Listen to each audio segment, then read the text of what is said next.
Canada's government is preparing for the possibility that Donald Trump could reach the White House again and the uncertainty that will bring, Prime Minister Justin Trudeau said Tuesday.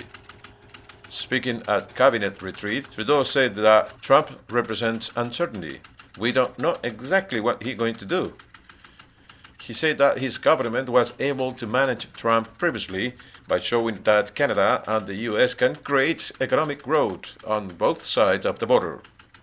Trump is eyeing a win in New Hampshire Republican primary on Tuesday, which will be his second straight victory in his quest for the 2024 GOP nomination after a commanding triumph in Iowa. Trudeau's cabinet has been discussing the November 5 presidential election at its retreat in Montreal. We made it through the challenge represented by the Trump administration 7 years ago for 4 years, where we put forward the fact that Canada and the US do best when we do it together, Trudeau said. Trump, as president, called Trudeau weak and dishonest and attacked Canada's vital trade. He threatened tariff on cars and imposed them on steel.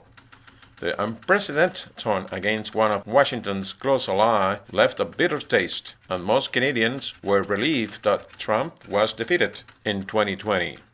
Canada is one of the most trade-dependent countries in the world, and Trump's move to rip up the North American Free Trade Agreement and call for imposition of a 25% tariff on the auto sector pose an existential threat.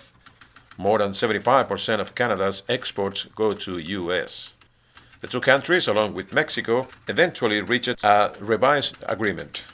What works with all American presidents is to demonstrate what is good for Canada is also good for the United States, and vice versa, Trudeau said. Trade between the US and Canada totaled an estimated 1.2 trillion Canadian dollars, 890 billion US dollars in 2022. Each day, about 400,000 people cross the world's longest international border, and about 800,000 Canadians live in the United States.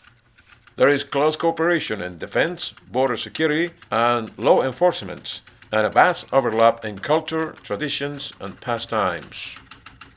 This is Radio News.